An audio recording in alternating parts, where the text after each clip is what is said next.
What's going on, team? Welcome back to what I think is episode number 7 of the revamped ICM podcast. We're going to change tune a little bit again today, so we're actually going to go to a slightly shorter format for you guys. So anyone who's watching this is going to be getting a treat today because we got Rise me presenting some stuff on sleep, but anyone who's listening, it's still going to be a really good, cool one for you to listen through to. So right, I'm going to hand over to you. Do you want to screen share onto your aesthetic presentation because you're the artistic one out of the three of us, so you're the one that's tasked with with making things look nice. Let's see what we can do. It's also episode 6, not 7. Oh, is it? Bastard! I could have got away with that if you hadn't mentioned it. That's the only thing Cal's going to say for the next 15 minutes. Had to chime in with that and then dip out. By the way, mate, actually, it's episode 6 and it's pronounced ICM. You're that guy on YouTube, aren't you? Just in the comments. Only contribution from today. The irony is today we're talking about sleep, but Cal messaged us at about 1 a.m. last night and then again at before 6 a.m. So prime example of how not to sleep, but how to sleep when you got a kid and you're running a business. There's a child involved though, so I've got an excuse. Yeah, anyone that's a parent to a newborn, just don't listen to this. Anyone that is, has control over their sleep, you might be able to apply it. Exactly. But yeah, I've got essentially a few slides and a bit of a snippet into the sleep module that I went through on the site itself. And we're going to focus more on today in terms of why we should be valuing sleep. I think at this point, everyone knows that we need to be sleeping well and, getting to bed at a decent time, waking up at a decent time, managing light exposure in the evening, in the morning, managing, sleep hygiene, your wind down routine, getting morning daylight. It's on social media now with the rise of the people like Huberman and everyone else. It's such common knowledge as to what we need to do, but I think the gap is still there in terms of why we should value doing that in the first place. And most of the clients that come on board will be undersleeping, whether that be duration or quality wise, and there's a big gap there in terms of how much they can improve that. You can throw protocols at people all day, but if they don't really understand and value what that ties into in terms of them achieving results, in terms of them, performing as well as they can do in the gym, they're not going to end up making that difference. And I'm not sure if you guys have the same, but if people feel like they can get away with not sleeping as well as they should, they'll just continue to, wake up, smash stims, and think that everything's fine. It's a tough thing to get people to improve sometimes, isn't it? Yeah, because you're always going to have that person, aren't you, where it's like, oh, but I've always only got 6 hours of sleep, and if I sleep any more than that, I feel more tired. I'm like, yeah, it's because cortisol's been jacked up for the last 18 years of your life, and you're on about a gram of caffeine a day. And then the irony is when those people then do get a good night's sleep, they then get ill or something, because the body's actually able to start fighting things off. Yeah. And we're like, oh, you're not really helping my cause here. But it's probably, I'd say it's the single most common thing that we see that's wrong with clients when they first get started. Like I always think, especially you move further up the tree, like you look at the clientele the three of us work with, training's probably going to be in a pretty decent place. Nutrition's normally not too bad. Sleep is probably the next most important factor, and it's normally the one that's pretty terrible. And you realise how important it is to get a good night's sleep. For anyone listening, I would encourage you to go over to YouTube, which this will be on as well, because we've got a presentation up in the background just so you can see some visuals. But essentially, an overview of what we said there. Our role as coaches is to help clients achieve results at the end of the day, whether that's physique, health, performance, mental performance, and that either is going to be in the physique section, fat loss, muscle gain or maintenance. Health, that might be physical, mental or longevity, physical performance, looking at resistance training, CV fitness, recovery, and then mental performance, helping someone have better cognitive function, motivation, drive, and focus. And ultimately, sleep underpins all of those things. So if that isn't in place, then we know that everything on this sheet is going to have some level of detriment. So we can go through and just start to really see why that is. There was a principle on the module that I used, I called it the client progress ladder. So essentially, we've got this ladder, the left leg is client progress. Every rung represents what we need to manage in a client process in order to achieve that client progress. So we might manage, nutrition, training, expenditure, stress management, recovery, and adherence to all of those things. But all of that falls down if we don't have that other leg of the ladder, which is sleep. So it's a nice visual representation of where we need to be in terms of, management of the key fundamentals of coaching if you feel like you're hitting your head against a brick wall, someone's not sticking to their nutrition, they feel like they're not performing as well, that their results aren't where they need to be, they're always stressed, they're under recovered, they're not adhering. A lot of times, management of sleep is going to be, the thing that's going to allow you to get over the line. We know people don't sleep enough. We know that it's either going to be a roadblock or one of our biggest tools in terms of coaching. And one of the big areas that I went into in terms of looking into the research around sleep and the impact that it has directly in terms of coaching is actually dietary intake, management of energy balance, nutritional protocols, and how it impacts behavior, so to speak. So there's one study here, partial sleep deprivation on dietary energy intake in healthy populations. It's a systematic review, meta-analysis. So this one, we're looking at the impact of, the nutritional behaviors and habits that someone has if they've slept well or they haven't. And we can see in terms of the conclusion at the bottom here, one of the most important findings was the fact that regardless of sleep hours, the intake of both calories and also the composition of that nutrition regarding lower protein intake and higher fat and carbohydrate intake was seen.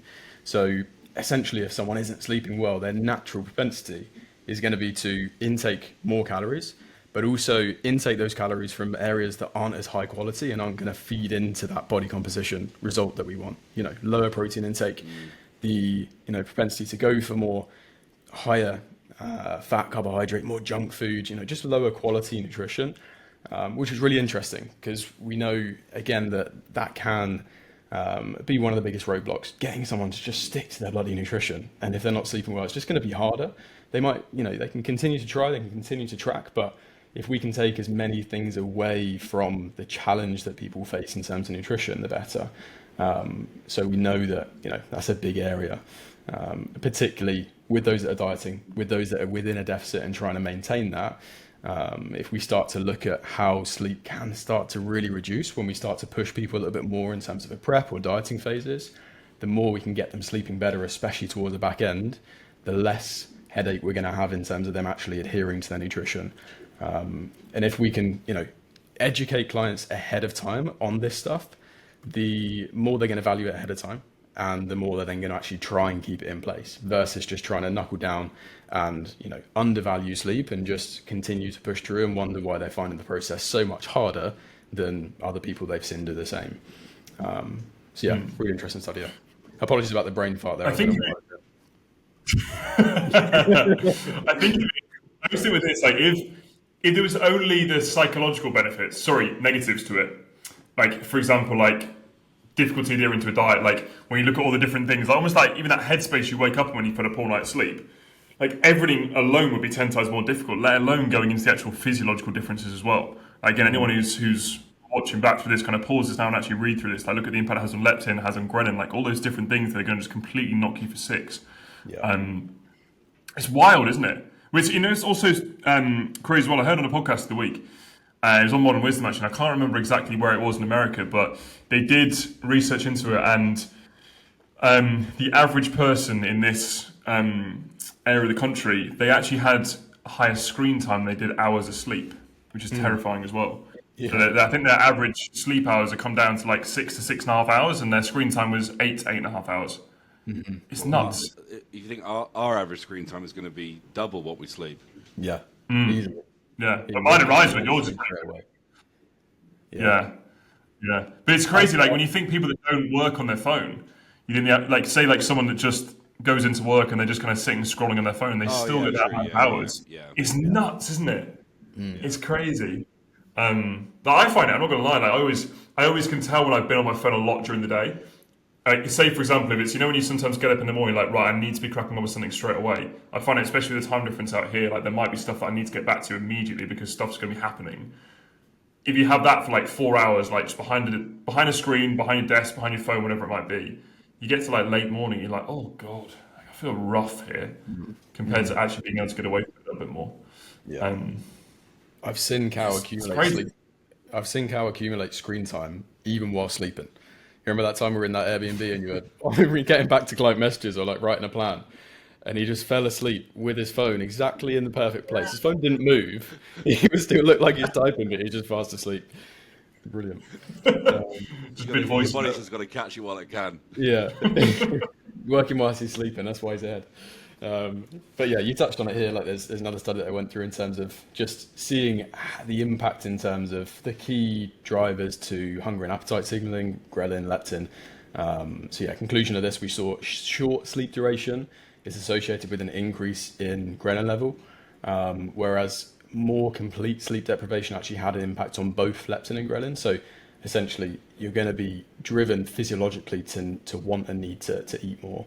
An overview of all of those is essentially poor sleep leads to an increase in physiological hunger. Down to that, we've got to consider the longer you're awake, the increase in terms of eating opportunity window is there as well. And in terms of nutritional adherence, you see particularly the evening time, those 2-3 hours that people are staying up in the evening when they probably should have gone to bed.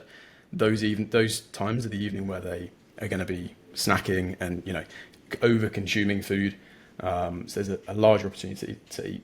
Hedonic nutrition choices again, so people tend just to go for more junk food, but there's also increased fatigue. So this is not only increasing energy intake, but you may also see a decrease in energy output as well, down to just naturally less output through steps, or just even small things like fidgeting throughout the day. Natural movement decreases.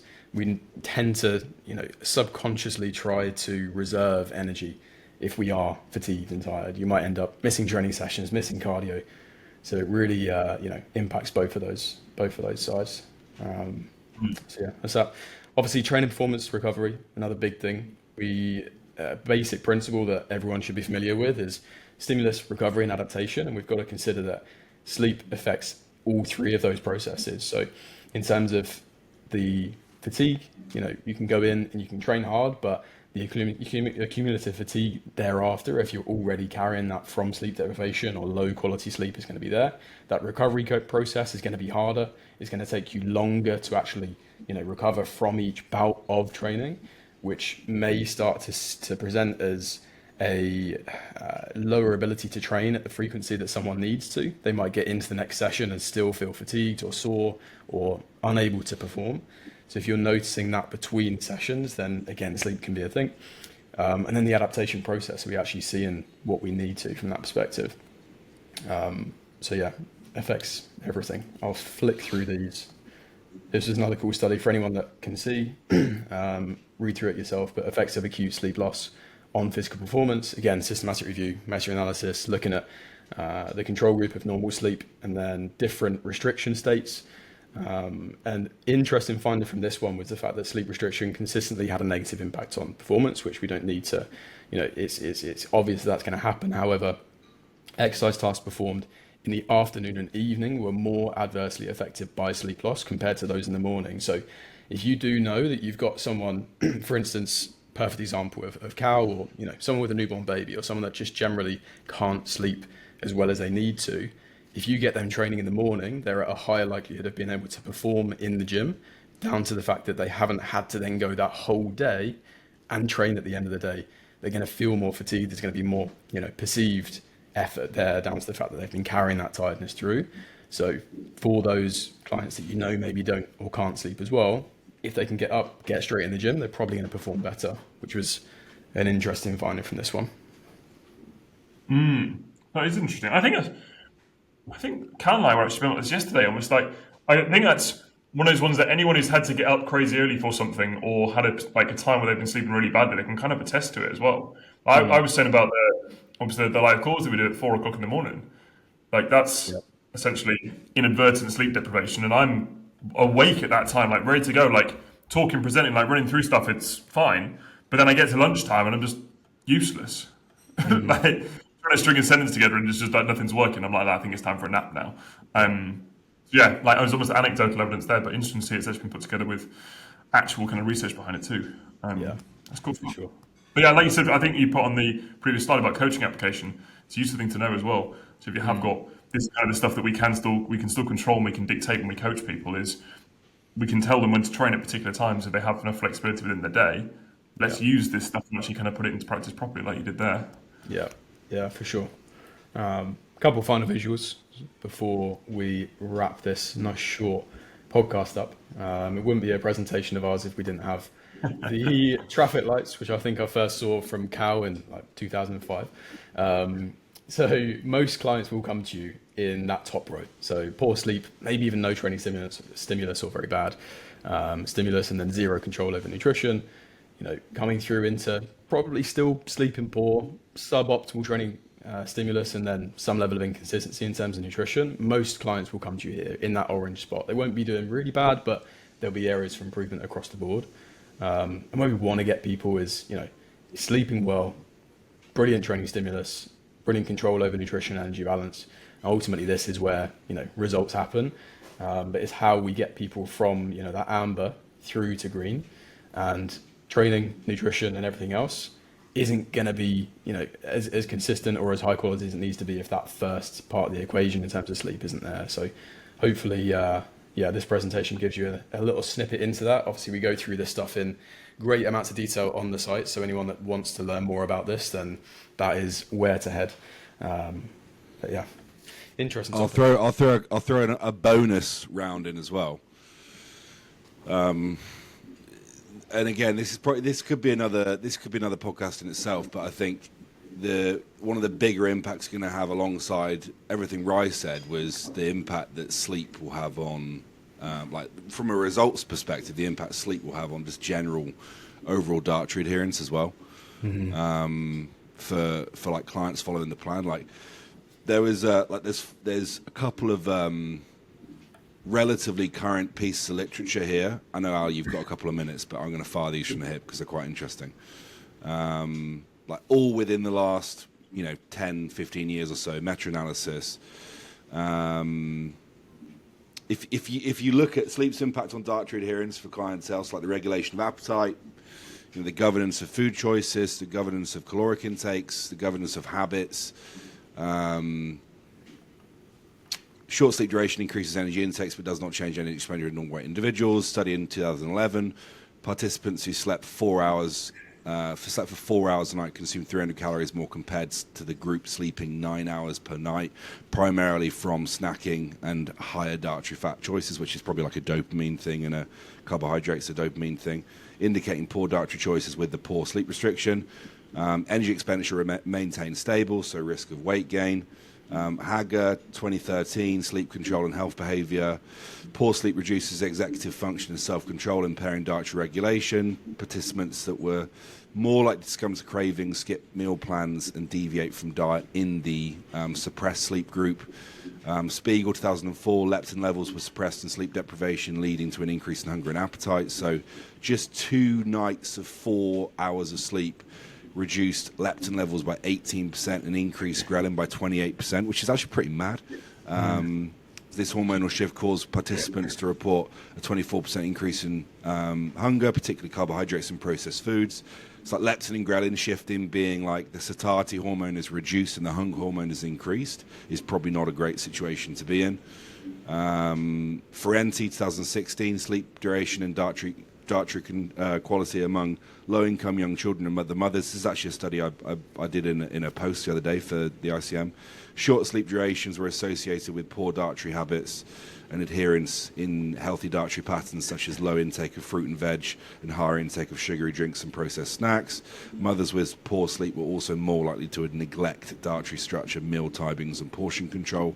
I'm not a mother, but I can attest that that's probably true from the last couple of weeks of me getting no sleep. Thompson, 2010, sleep duration quality in relation to weight loss overnight. In overnight women participating in weight loss interventions, women reported better sleep quality with 7+ hours per night and had a 33% greater success of dietary adherence goals. The poor sleep projected higher dropout rates from intervention and lower fat loss.